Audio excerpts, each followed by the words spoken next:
पंजाब के अमृतसर में एक बार फिर से भयानक गैंग वॉर। अमृतसर में पैरोल पर आए कत्ल के आरोपी की हत्या, घर के बाहर उसे मारी गई गोली।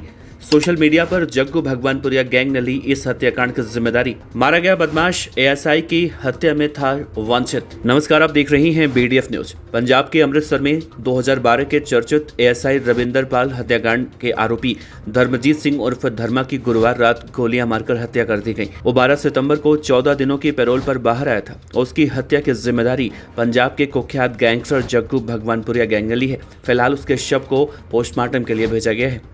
इस मामले में एसीपी शिवदर्शन सिंह के मुताबिक घटना की जानकारी पुलिस को रात 12:15 पर मिली थी। दवाइयां वाला बाजार छहरटा में उसे गोली मारी गई है। वो रात तकरीबन 12 बजे घर से बाहर अपनी क्रेटा कार पार्क कर रहा था। ऐसे दौरान 3 हमलावर बाइक पर आते हैं और उन्होंने ताबड़तोड़ उसके ऊपर फायरिंग कर दी, जिसमें धर्मा की मौत हो गई। इस वारदात के बाद धर्मा की पत्नी प्रभजोत ने कहा कि परिवार में अब उनकी बेटी और वो बची हैं। धर्मा हमेशा जग्गू भगवानपुरिया का नाम लिया करता था।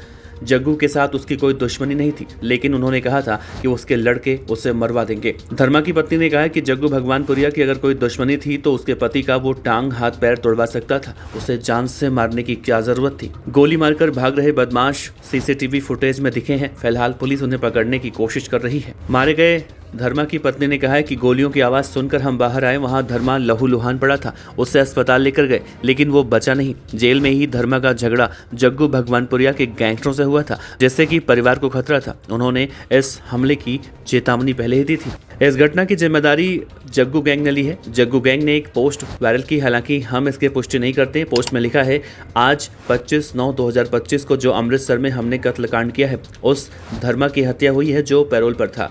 उसके जिम्मेदारी हम हैरी चट्टा, केशव शिवाला, अमृत दालम और सिकंदर कनाडा लेते हैं। ये हमारे एंटी ग्रुप बम्बीहा का आदमी है और डोनी लहंदे का खास है। जेल के अंदर हमारे जितने एंटी हैं, ये उनकी गिनती करता था। गैंगस्टरों ने लिखा कि ये कत्ल कर संदेश दिया गया है कि जो भी हमारे विरोधी को जेल के अंदर या बाहर सपोर्ट करेगा, उसकी सजा मौत होगी।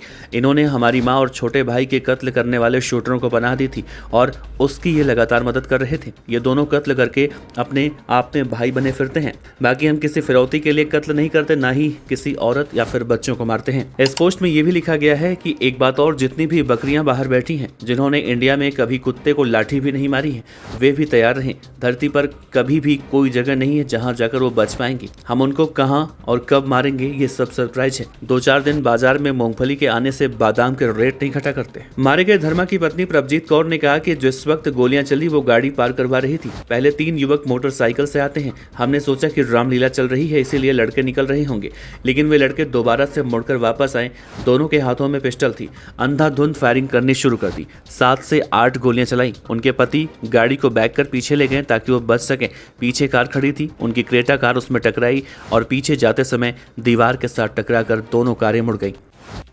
उसकी पत्नी प्रभजोत कौर ने आगे कहा है कि हमलावरों ने इस दौरान फायरिंग जारी रखी। गोली चलाकर आरोपी मौके से भाग गए। इलाके के लोगों ने उन्हें अस्पताल पहुंचाया, लेकिन तब तक उनकी मौत हो चुकी थी। हालांकि पुलिस तुरंत मौके पर पहुंची। पुलिस के पास कुछ वीडियो हैं जिसमें उन्होंने उन लड़कों को पहचाना है। मारे गए धर्मा के बारे में बात करें तो 5 दिसंबर 2012 को पंजाब पुलिस के assistant sub inspector Ravinder Pal Singh की हत्या हुई। वो अपनी बेटी रोवनजीत कौर की इज्जत को बचाने की कोशिश कर रहे थे। आरोप था कि पूर्व अकाली नेता रणजीत सिंह राणा उनकी बेटी को बार बार छेड़ता था। पुलिस की रिपोर्ट के मुताबिक छेरटा में राणा ने पहले रविंदर पाल के पैरों में गोली मारी थी। इसके बाद वो वहां से भाग गया था, लेकिन उसका मन शांत नहीं हुआ तो घटनास्थल पर दोबारा दूसरी बंदूक लेकर आया। गोलीबारी के दौरान रोवनजीत कौर भी घायल हुई थी। घटना के वक्त धर्मा और 3 अन्य साथी भी राणा के साथ मौजूद थे। राणा उस वक्त अकाली दल का महासचिव था। उसके साथ कोर्ट में धर्मजीत सिंह, संदीप रामपाल, गुरबीर सिंह और विक्रम मोहरी भी दोषी ठहराए गए थे। कोर्ट ने इन्हें कठोर आजीवन कारावास की सजा सुनाई थी। फिलहाल जग्गू भगवानपुरिया के इस कांड के बाद आरोपियों को पकड़ने की पुलिस कोशिश कर रही है।